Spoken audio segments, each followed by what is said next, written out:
સનાતન ધર્મની જય હો, જય હો, જય હો. બોલો. જય ગુરુ મહારાજ. જય ગુરુ મહારાજ. કેમ છો તો હારું ને ભાઈ? હો.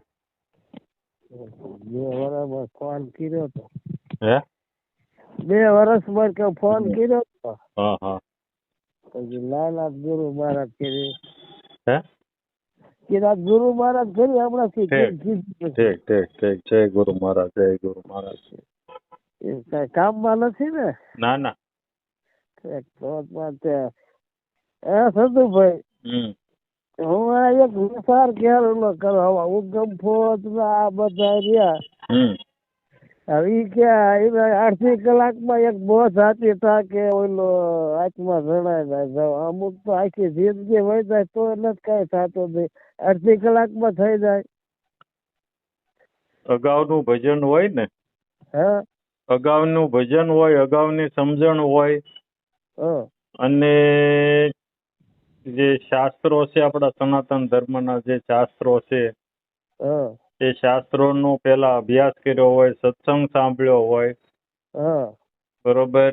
એમાં જે 2 વર્ષ 5 વર્ષ 10 વર્ષ જે ઘડાણેલા હોય ને તો એને થઈ જાય. મેં એટલે તમને ફોન કર્યો. એમાં કેવું છે કે હવે તમારા તમામ મેં લખ્યા છે, સમજ્યા? શું? તમારા જેટલા વિડિયા છે ને એ તમામ મેં લખ્યા છે. અને નવરો હોય ત્યારે એનો વાંચું, એનો ઉટાક ને એનો બેઠો કાઢતો હોય, વિચારતો હોય.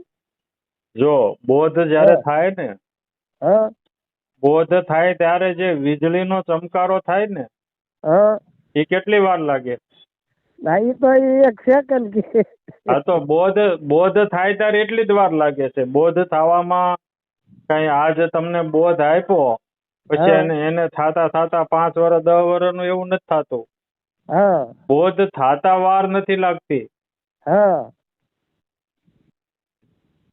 એટલે અગાઉ તમે ઘડાણેલા હો ભજન સત્સંગમાં, બરોબર, તો તરત જ જે ખાલી એક શાન આપે ને સદગુરુ, એ શાનમાં જ બોધ થઈ જાય. એટલે મેં એટલે તમને ફોન કર્યો તો કીધું ઉગમ ફોજ વાળા કે જાવું છે. હવે એમાં કેવું છે કે 50% તો તમારામાં આગળ ઓલો સમજણ વળી ગયા છે, સમજ્યાથી ને? તમારું મેં તમામ લખ્યું, તમામ વાંચું, કાંઈ વિડીયો જોયું, એટલે આપણે ઉઠા કાઢ્યું તો 50% માનો કે એટલે અડધા વહી ગયા છે. તો એટલે મેં તમને ફોન ના, તો થઈ જાય તો મેં જે વાત કરી છે ને, વાતો કરી છે ને, એમાં બોધ થઈ જાય તમને. ના, એમાં તો શાસ્ત્રમાં નથી સમજાણું, એટલું જ એમાં સમજાણું છે. એમ કારણ કે વાણીથી જ બોધ થવાનો છે. ના ના, હા. બરોબર. માથે હાથ મૂકવાથી હું માનું ત્યાં સુધી નથી થતો. બરોબર.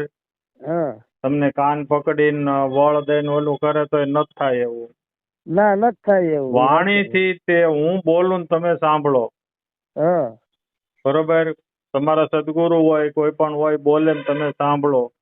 શાસ્ત્ર ની અંદર તમે વાંચો ને એ રીતે સાંભળવા મુજબત છે.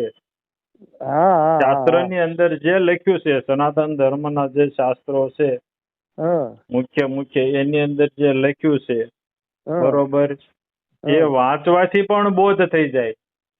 ના, તે સાચું હવે.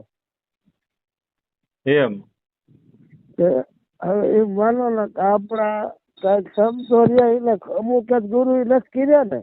કોઈને ના, ગુરુ જે ગુરુ કર્યા હોય ને, જે સંતો, એના જ નામ હોય. નુગરાના નામ હોય પણ એ ઠેક અલગ હોય.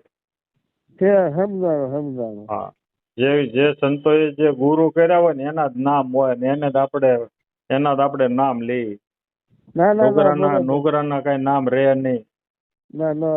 હતું. બરોબર. અને જેનાથી જે બોધ થાય ને એ ગુરુ.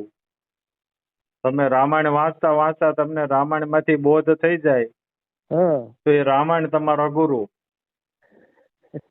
એમાં એવું નથી જરૂરી કે 2 હાથ ને 2 પગ વાળા જે હોય એને જ ગુરુ કહેવાય. મોટી જટા રાખે ને મોટી દાઢી રાખે ને એને જ ગુરુ કહેવાય એવું નથી. જેનાથી બોધ થાય, જેનાથી શાન મળે, બરોબર, એ ગુરુ.